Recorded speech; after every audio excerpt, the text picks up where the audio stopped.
ത്രിയേക ദൈവത്തിൻ്റെ ധന്യമായ നാമം ഇനി എന്നേക്കും മഹത്വപ്പെടുമാറാകട്ടെ. ദൈവകൃപയാൽ ഒരു ദിവസം കൂടെ ദൈവം നമുക്ക് ദാനമായി തന്നു. ദൈവത്തിന് സ്തുതി. ദൈവത്തിൻ്റെ കരുണയ്ക്കും ദയയ്ക്കും അവിടത്തോട് നമുക്ക് വിശ്വസ്തരായിരിക്കാനും അവിടെ ദയയിൽ നിന്നും ആശ്രയിപ്പാനും ദൈവം നമുക്ക് കൃപ ചെയ്യട്ടെ. നാം ഇന്ന് 69-ാമത്തെ സങ്കീർത്തനത്തിലേക്ക് കടന്നു വന്നിരിക്കുകയാണ്. 68-ാമത്തെ സങ്കീർത്തനം ജയോത്സവത്തിൻ്റെ ഒരു ഗീതം എന്ന് നമ്മൾ കണ്ടു. വിയർപ്പിൻ്റെ ദിവസങ്ങളിലൊക്കെ പൗരസ്ത്യ പാടുന്നതായ ധ്യാനിക്കുന്നതായ ഒരു മനോഹരമായ സങ്കീർത്തനമാണ്. ദൈവം എഴുന്നേൽക്കുന്നു, ശത്രുക്കൾ ചിതറിപ്പോകുന്നു. കർത്താവിൻ്റെ ഉയർപ്പ്, പെന്തിക്കോസ്തിയൊക്കെ ജയത്തിൻ്റെ ശ്ലീഹന്മാരുടെ ജയത്തിൻ്റെ അനുഭവങ്ങൾ ആദിമസഭയുടെ ജയത്തിൻ്റെ ദിനങ്ങളായിട്ട് നമ്മൾ കാണുന്നുണ്ട്. അതിനുശേഷം ഇനി 69-ാമത്തെ സങ്കീർത്തനത്തിലേക്ക് വരുമ്പോൾ ഇത് ഒരു ദുഃഖസാന്ദ്രമായ ഒരു ദുഃഖവെള്ളിയാഴ്ച ഗീതമായിട്ടാണ് കാണുന്നത്. സാധാരണ ഈ കർശനവാഴ്ചയിലെ ദുഃഖവെള്ളിയാഴ്ചകളിലെല്ലാം വായിക്കുകയും ധ്യാനിക്കുകയും ചെയ്യുന്ന ഒരു സങ്കീർത്തനമായിട്ടാണ് 69-ാമത്തെ സങ്കീർത്തനം നമ്മൾ കാണുന്നത്. ഇതിലെ പല ഉദ്ധരണികളും പുതിയ നിയമത്തിലെ അപ്പോസ്തലന്മാർ, കർത്താവായ യേശുക്രിസ്തുവിനെയും അപ്പോസ്തലന്മാരും എല്ലാം കൂടുതലായിട്ട് ഉപയോഗിച്ചിരിക്കുന്നതായിട്ട് കാണുന്നുണ്ട്. അതുകൊണ്ട് ഇത് മെസ്സിയാനിക് സാംസ്, അതായത് മശിഹ സങ്കീർത്തനം എന്നതിനെ അറിയപ്പെടുന്നത്. അതിൽ എല്ലാ വാക്യങ്ങളും അങ്ങനെ നമുക്ക് പറയാനായിട്ട് പറ്റത്തില്ല. ദാവീദിൻ്റെ സങ്കീർത്തനം, ദാവീദിൻ്റെ പുത്രൻ, അത് ദാവീദിൻ്റെ പുത്ര എന്നോട് കരുണ തോന്നുന്നു, ദാവീദിൻ്റെ പുത്രൻ എന്നൊരു നെയിം കർത്താവിന് നമ്മൾ കാണുന്നുണ്ട്. ദാവീദിൻ്റെ സന്തതിയായി ജനിച്ചിട്ട് മരിച്ചുയർത്തെഴുന്നേറ്റിരിക്കുന്ന യേശുക്രിസ്തുവിനെ തന്നെ ഓർത്തുകൊള്ളുകയും ആ വംശാവലിയിൽ കർത്താവ് വന്നു നമ്മൾ കാണുന്നുണ്ട്. ജഡപ്രകാരമല്ല ഇതൊന്നും, ഇതെല്ലാം ആത്മീകമായ അർത്ഥത്തിലാണ് ഇവിടെ കാണുന്നത്. അപ്പോൾ ദാവീദിൻ്റെ രാജ്യത്വം നിത്യമായിരിക്കും, അത് കർത്താവിലേക്ക് വന്നു. അപ്പോൾ ഇങ്ങനെ വരുന്ന ഇതിൽ ദാവീദിൻ്റെ പുത്രൻ, ഇതേ ദാവീദ് കടന്നുപോയ കഷ്ടത്തിൽ കൂടെ കടന്നുപോയി. അതോരോന്ന് നമ്മൾ കാണുകയാണ്. ഒരു നിഴലായിട്ട് ദാവീദിനെ അവിടെ ചിത്രീകരിക്കുകയാണ്. ദാവീദിൻ്റെ ജീവിതത്തിലെ കഷ്ടതകളെ ഒരു നിഴലായിട്ട് നമ്മളവിടെ കാണുകയാണ്. പുത്രൻ അതേ ഇതിൽ കൂടെ കടന്നു പോവുകയാണ്. കർത്താവിൻ്റെ ഈ ഉയർപ്പിൻ്റെ സന്തോഷം മാത്രമല്ല, ഗത്സമനയിലേക്ക് അതിവേദനകളുണ്ട് അല്ലേ. എന്തുമാത്രം അഭയാർത്ഥിയും കണ്ണുനീരോടും കൂടെ കരഞ്ഞ് പ്രാർത്ഥിക്കുന്നത് മനുഷ്യൻ്റെ പ്രതീകമായി, മനുഷ്യൻ്റെ ബലഹീനതകളും പാവങ്ങളും എല്ലാം ചുമലിലേറ്റി ലോകത്തിൻ്റെ പാവത്തെ വഹിക്കുന്ന ദൈവത്തിൻ്റെ കുഞ്ഞാടായി അവിടെ മാറുകയാണ്. നമുക്ക് വേണ്ടി ദൈവം നമുക്ക് വേണ്ടി കഷ്ടം അനുഭവിച്ചു. അവൻ തെറ്റ് ചെയ്തിട്ടല്ല, പക്ഷെ നമ്മൾക്ക് വേണ്ടി അവൻ മുറിവേറ്റു എന്നാണ് കാണുന്നത്. ഏതൊരു സന്ദർഭത്തിലും തൻ്റെ മക്കളെ, തൻ്റെ സൃഷ്ടിയെ അനുഗ്രഹിപ്പാൻ, രക്ഷിപ്പാൻ തുനിയുന്ന ഒരു ദൈവം. ഇവിടെ എല്ലാം ആ പ്രാർത്ഥനകളാണ് കാണുന്നത്. 69-ാം സങ്കീർത്തനമെല്ലാം ഈ പ്രാർത്ഥനയാണ്. അവിടെ തുടങ്ങുന്നതിന് ദൈവമേ എന്നെ രക്ഷിക്കണമേ, വെള്ളം എൻ്റെ പ്രാണനോളം എത്തിയിരിക്കുന്നു, ഞാൻ നിലയില്ലാത്ത ആഴമുള്ള ചേറ്റ് താഴുന്നു, ആഴമുള്ള വെള്ളത്തിൽ ഞാൻ മുങ്ങിപ്പോകുന്നു, പ്രവാഹങ്ങൾ എന്നെ കവിഞ്ഞൊഴുകുന്നു, എൻ്റെ നിലവിളിയായി ഞാൻ തളർന്നിരിക്കുന്നു, എൻ്റെ തൊണ്ട ഉണങ്ങിയിരിക്കുന്നു, ഞാൻ എൻ്റെ ദൈവത്തെ പ്രതീക്ഷിച്ച് എൻ്റെ കണ്ണ് മങ്ങിപ്പോകുന്നു, കാരണം കൂടാതെ എന്നെ പകയ്ക്കുന്നവർ എൻ്റെ തലയിലെ രോമത്തിലും അധികമാകുന്നു, വൃഥാ എനിക്ക് ശത്രുക്കളായി എന്നെ സംഹരിക്കുവാൻ ഭാവിക്കുന്നവർ പെരുകിയിരിക്കുന്നു, ഞാൻ കവർച്ച ചെയ്യാത്തത് തിരികെ കൊടുക്കേണ്ടി വരുന്നു, ദൈവമേ നീ എൻ്റെ ഭോഷത്വം അറിയുന്നു, എൻ്റെ അകൃത്യങ്ങൾ നിനക്ക് മറവായിരിക്കുന്നില്ല. ഇവിടെ ഓരോന്നും അവിടെ പറയുന്ന പെരുവെള്ളം വെള്ളം എൻ്റെ പ്രാണനോളം എത്തിയിരിക്കുന്നു എന്ന് പറയുന്നത്.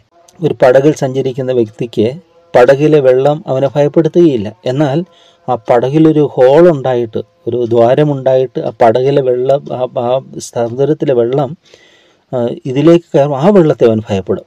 എന്നാൽ ആ പുറമേയുള്ള വലിയ വെള്ളങ്ങളെ അവൻ ഭയപ്പെടാതെയാണ് യാത്ര ചെയ്യുന്നത്. എന്നാൽ അവൻ സഞ്ചരിക്കുന്ന അതിൽ ചെറിയൊരു ദ്വാരത്തിൽ കൂടെ ആ വെള്ളം അകത്തോട്ട് വരുമ്പോൾ അകത്ത് കയറുന്ന വെള്ളത്തെ അവൻ ഭയപ്പെടുന്നു എന്ന് പറഞ്ഞു വേണം. ലോകത്തിലെ കഷ്ടതകളുടെയൊക്കെ നടുവിൽ നമ്മൾ സഞ്ചരിക്കും. പക്ഷേ അത് നമ്മുടെ ജീവിതത്തിലേക്ക് നമ്മൾ വരുമ്പോൾ അവിടെ നമ്മൾ പ്രതിസന്ധിയിലകപ്പെടുകയാണ്, പ്രതികൂലത്തിൽ. അപ്പോൾ നമ്മൾ ഉയരുന്നതായ പ്രാർത്ഥന, അപ്പോൾ നമ്മൾ നിന്ന് ഉയരുന്നതായ നിലവിളി, എന്നാൽ ആ നിലവിളി കേൾക്കുന്ന ഒരു ദൈവമാണ്.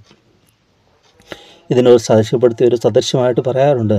ഈ വെസൂവിയസ് അഗ്നിപർവ്വതം പൊട്ടിയൊഴുകിയ സമയത്ത് അതിൻ്റെ ലാവ കൊണ്ട് പോംബി പട്ടണം അത് മൂടിപ്പോയി എന്നാണ് പറയുന്നത്. ഈ ലാവ അത് അഗ്നിപർവ്വതം പൊട്ടിയൊഴുകും, ലാവയുണ്ടല്ലോ, അത് വന്ന് ഈ പോംബി പട്ടണത്തെ മുഴുവൻ മൂടിക്കളഞ്ഞു.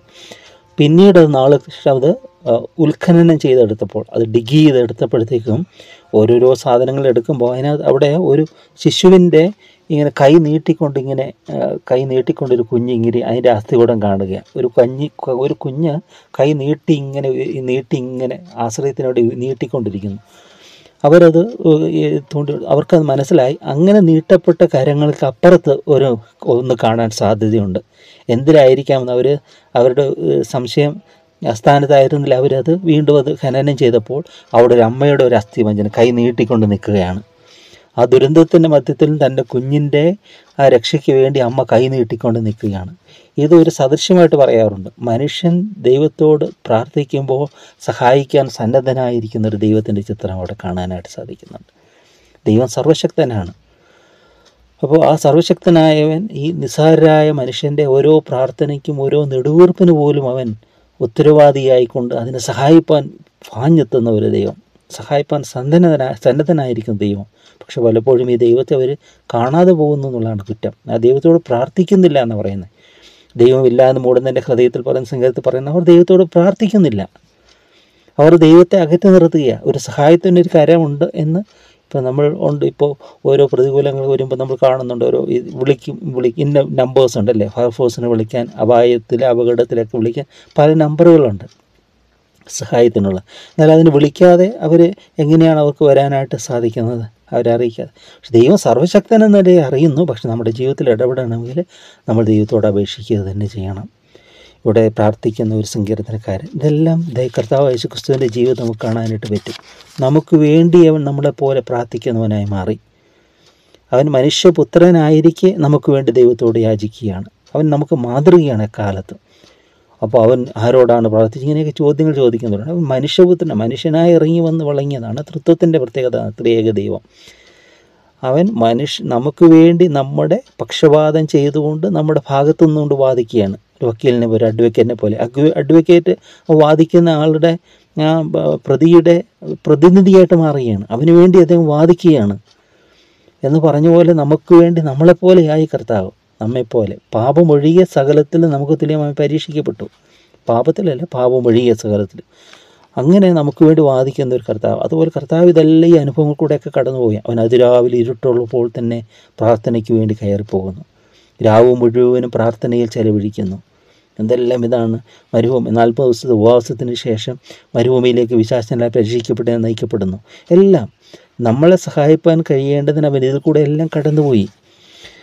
അവിടെ ഈ പറയുകയാണ്, ഇവിടെ പ്രാർത്ഥിച്ചു, എൻ്റെ നിലവിള തളർന്ന് കാരണം കൂടാതെ എന്ന് 4-ാമത്തെ വാക്യം കർത്താവിൻ്റെ ഇതിൽ പറയുന്നുണ്ട്. കാരണം കൂടാതെ എന്നെ പായിക്കുന്നവർ എൻ്റെ തലയിലും രോമത്തിലധികം. കർത്താവിന് കാരണം കൂടാതെയാണ് അവർ പകച്ചത് അല്ലേ? ദൈവത്തിൻ്റെ പുത്രൻ തന്നെ വിളിച്ചുകൊണ്ട്. വ്രത എനിക്ക് ശത്രുക്കളായതിനെ സംഹരിക്കുവാൻ ഭാവിക്കുന്നവർ പെരിയിരിക്കുന്നു.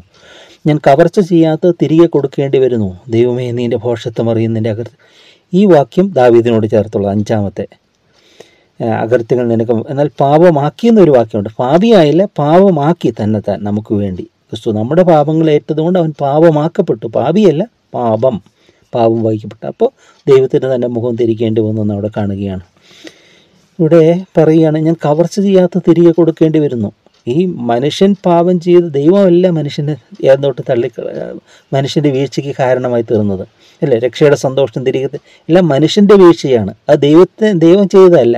ദൈവം ദൈവമല്ല എടുത്തു കളഞ്ഞത്, മറിച്ച് പാപമാണ് വരുന്നതും അതെല്ലാം ദൈവസാന്നിധ്യത്തിൽ അകറ്റി കളഞ്ഞത്.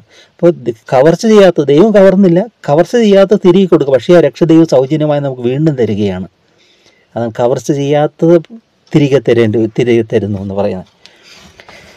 ഇനി അവിടെ 6-ാമത്തെ വാക്യം, സൈന്യങ്ങളുടെ യഹോവയെ കർത്താവേ, നിങ്ങൾ പ്രത്യാശിക്കുന്നവർ എൻ്റെ നിമിത്തം ലജ്ജിച്ചു പോകരുത്. ഇസ്രായേലിൻ്റെ ദൈവമേ, നിന്നെ അന്വേഷിക്കുന്നവർ എൻ്റെ നിമിത്തം നാണിച്ചു പോകരുത്. ഈ ഒരു പ്രാർത്ഥന നമ്മുടെ ജീവിതത്തിൽ ഉണ്ടായിരിക്കാൻ സാധിക്കണം. വിശ്വാസികളുടെ മധ്യത്തിൽ എല്ലാം നമ്മൾ ജീവിക്കുമ്പോൾ നമ്മുടെ ജീവിതം കൊണ്ട് നമ്മളോട് ഇടപെടുന്നവർക്ക് ദൈവത്തിൽ നിന്ന് അകലാൻ ഇടവരരുത്. ഇതാണോ ഇവൻ്റെ ദൈവം എന്ന് പറയത്തക്കവണ്ണമായിരിക്കരുത്, മറിച്ച് ദൈവത്തിങ്കിലെ ആകർഷിക്കത്തക്കവണ്ണമായിരിക്കണം നമ്മുടെ ഇടപാടുകളും നമ്മുടെ അതിനോട് പാപത്തോട് ചേരാനല്ല പറയുന്നത്. എന്നാൽ നമ്മുടെ ക്രിസ്തുവിൻ്റെ സ്നേഹം, ക്രിസ്തുവിൻ്റെ സദൃശമായ യേശുവിൻ്റെ സ്വഭാവം നമ്മളിൽ കാണുവാനായിട്ട് സാധിക്കണം. ഇവിടെ എൻ്റെയൊക്കെ ഒരു പ്രാർത്ഥന എപ്പോഴും ഈ പ്രാർത്ഥന വളരെ മനോഹരമായിട്ട് അവിടെ പറയുന്നതാണ്, സൈന്യങ്ങളുടെ ദൈവം കർത്താവേ, നിങ്ങൾ പ്രത്യാശിക്കുന്നവർ എൻ്റെ നിമിത്തം ലജ്ജിച്ചു പോകരുത്. ഇസ്രായേലിൻ്റെ ദൈവമേ, നിന്നെ അന്വേഷിക്കുന്നു എൻ്റെ നിമിത്തം നാണിച്ചു പോകരുത് എന്ന്. അപ്പം നമുക്ക് ദൈവത്തിങ്കിലേക്ക് മറ്റുള്ളവർ വരുവാനൊരു ചൂണ്ടുപലകയായിരിക്കണം, ഒരു ആകർഷണ ശക്തിയായിരിക്കണം നമ്മൾ. ദൈവത്തിൻ്റെ സ്നേഹത്തിൻ്റെ അത് നമ്മളിൽ നിന്നും ആ സ്നേഹ സൗരഭ്യം പകർന്നു കൊടുക്കാനായിട്ട് സാധിക്കണം. വിശിഷ്ടമായ സ്നേഹം. സ്നേഹിക്കുന്നവരെ സ്നേഹിക്കാം, പക്ഷേ ഒരു വിശിഷ്ടമായ സ്നേഹം, അതാണ് ക്രിസ്തുവിൻ്റെ സ്നേഹം.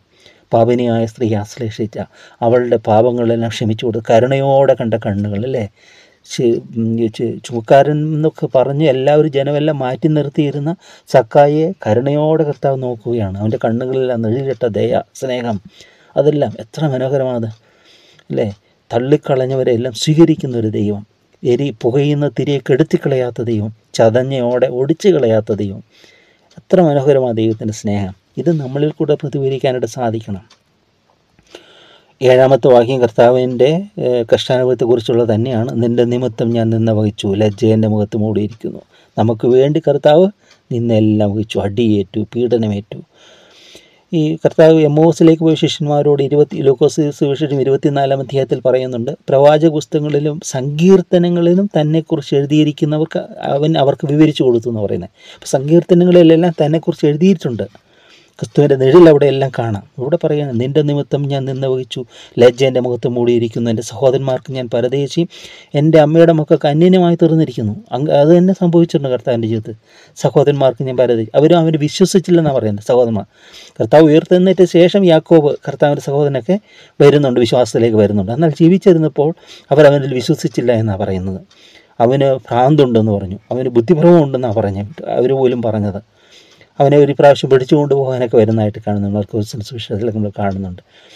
ഏതായാലും ഇവിടെ കാണുകയാണ് 9-ാമത്തെ വാക്യം കർത്താവ് തന്നെ ഉച്ചരിക്കുന്ന ഒരിതാണ്, നിൻ്റെ ആലയത്തെക്കുറിച്ചുള്ള എരിവ് എന്നെ തിന്നുകളഞ്ഞു, നിന്നെ നിന്ദിക്കുന്നതോടെ നിന്ന് എൻ്റെ മേൽ വീണിരിക്കുന്നു എന്ന് എഴുതിയിരിക്കുന്നത് ഓർത്തു എന്ന് പറഞ്ഞാൽ, യെരൂശലേം ദേവാലയത്തിൽ ചെന്നിട്ട് വിൽക്കുന്നവരെയും വാങ്ങുന്നവരെയും ഒക്കെ അടിച്ച് പുറത്താക്കുമ്പോൾ, ചാട്ടുപാടെടുത്ത് അവരെ എല്ലാം പുറത്താക്കുമ്പോൾ ഈ വാക്യം അവിടെ പറഞ്ഞിരിക്കുക, നിൻ്റെ ആലയത്തെക്കുറിച്ചുള്ള എരിവ് എന്നെ തിന്നുകളയും, നിന്നെ നിന്ദിക്കുന്നതോടെ നിന്ന് എൻ്റെ മേൽ വീണിരിക്കുന്നു. ഇനി തുറന്ന് അവിടെ പറയാം, കരഞ്ഞു ഉപവാസത്താൽ ആത്മഹത്യ ചെയ്തു, അതും എനിക്ക് നിന്നയെ തുറഞ്ഞ് ഇരട്ടിശീല എൻ്റെ ഉടുപ്പാക്കി ഞാൻ അവർക്ക് പഴഞ്ഞില്ലായി തീർന്നു. പട്ടണവാതിലിരിക്കുന്നവരെക്കുറിച്ച് അല്ലവയ്ക്കുന്നു, ഞാൻ മദ്യപന്മാരുടെ പാട്ടായിരിക്കുന്നു. ഞാനോ യഹോവയെ പ്രസാദകാലത്തിനോട് പ്രാർത്ഥിക്കുന്നു. ദൈവമേ, നിൻ്റെ ദയയുടെ ബഹുത്വത്താൽ നിൻ്റെ രക്ഷാവിശ്വസ്തതയാൽ തന്നെ എനിക്ക് ഉത്തരമല്ലണമേ. ചേറ്റിൽ നിന്ന് എന്നെ കാറ്റണമേ, ഞാൻ താണു പോകരുതേ. എന്നെ പയക്കുന്നവരുടെ കയ്യിൽ നിന്നും ആഴമുള്ള വെള്ളത്തിനെ വിടുവിക്കണമേ. ഈ ചേറ്റിൽ നിന്നൊക്കെ പറഞ്ഞാൽ ഒരു ചേറ് താണുപോയ മറ്റൊരാളുടെ സഹായമില്ലാതെ രക്ഷപ്പെടാൻ പറ്റുകയില്ല. അതുകൊണ്ട് തന്നെ ആത്യന്തികമായി ദൈവമാണ് നമ്മുടെ സഹായമായി മാറേണ്ടത്. ഇവിടെ ആഴമുള്ള വെള്ളത്തിനെ വിടുവിക്കണം. ജലപ്രവാഹം എൻ്റെ മീതെ കവിയരുതേ, ആഴം എന്നെ വിഴുങ്ങരുതേ, കുഴി എന്നെ അടച്ചു കളയരുതേ. യഹോവേ, എനിക്ക് ഉത്തരം വരണമേ, നിൻ്റെ ദയ നല്ലതല്ലോ, നിൻ്റെ കരുണയുടെ ബഹുത്വപ്രകാരം എങ്കിലേക്ക് തിരിയണമേ. ഇത് 36 വാക്യങ്ങളുണ്ട്. നമുക്ക് ഈ ഒരു പാർട്ട് മാത്രം ഇന്ന് ചിന്തിക്കാം. 16 വരെയുള്ള വാക്യങ്ങൾ നമ്മൾ ചിന്തിച്ചു. അപ്പോൾ ഇവിടെ ദൈവത്തിൻ്റെ ആ സ്നേഹം, ദൈവത്തിൻ്റെ കരുണ, അതെല്ലാം നമ്മുടെ ജീവിതത്തിൽ ഉണ്ടായിരിക്കണം. ഈ ഓരോരുത്തരും ഈ നിന്നയിൽ കൂടെയൊക്കെ കടന്നു പോയിട്ടുണ്ട്, അല്ലേ? പക്ഷേ അവർക്കത് അനുഗ്രഹമായിട്ട് മാറി. രക്തസാക്ഷികളുടെ ജീവിതങ്ങൾ പഠിക്കുമ്പോൾ വിലങ്ങുകളെല്ലാം അവർക്ക് പൊന്നാട പോലെയായിരുന്നു ഒരു വ്യക്തി പറഞ്ഞിരിക്കുക. പീഡനങ്ങളെല്ലാം അവർക്ക് തങ്ക കിരീടങ്ങളായിരുന്നു. അവർ മനസ്സോടെ ആ കഷ്ടതയ്ക്ക് വേണ്ടി, കാരണം നിലനിൽക്കുന്ന ഒരു സത്യത്തിന് വേണ്ടിയാണ് തങ്ങളെ ഈ പീഡ അനുഭവിക്കുന്നത് എന്നുള്ളതായ ഒരു യാഥാർത്ഥ്യം അവർ ഭരിക്കുന്നുണ്ടായിരുന്നു. അതുകൊണ്ടാണ് അവർ സത്യത്തിന് വേണ്ടി നിലകൊണ്ടു. സത്യത്തിന് വേണ്ടി അവരെ തീയ്ക്ക് ഏൽപ്പിച്ചു കൊടുത്തപ്പോഴും പീഡനത്തിൽ കൂടെ കടന്നു പോയപ്പോഴുമെല്ലാം അതെല്ലാം അവർ അനുഗ്രഹത്തിൻ്റെ മുഖാരങ്ങളാക്കി മാറ്റിയതായിട്ട് കാണുവാനായിട്ട് സാധിക്കും. അതുകൊണ്ട് നമ്മുടെ ജീവിതത്തിലും ഈ ഒരു മാതൃക, കർത്താവ് കടന്നുപോയ കഷ്ടതകൾ നമുക്ക് വേണ്ടിയാണ് എന്നുള്ള ആ ഒരു ബോധ്യത്തോടെ നമുക്ക് ജീവിക്കാനായിട്ട് ആ ക്രിസ്തു സദൃശ്യമായ മനോഭാവം നമുക്ക് നമ്മുടെ ജീവിതത്തിൽ ഉണ്ടായിരിക്കാനായിട്ട് സാധിക്കണം. ആ പ്രാർത്ഥന തീർക്കുന്ന അങ്ങനെയാണല്ലോ, answer me O Lord, for your steadfast love is good, according to your abundant mercy turn to me. ദൈവത്തിൻ്റെ സ്റ്റെഡ് ഫാസ്റ്റ് ലവ്, ദൈവത്തിൻ്റെ ദയ, കരുണയുടെ ബഹുത്വം, അബണ്ടൻറ്റ് മേഴ്സി, കരുണയുടെ ബഹുത്വം, അതെല്ലാം നമ്മളെ സഹായിക്കും.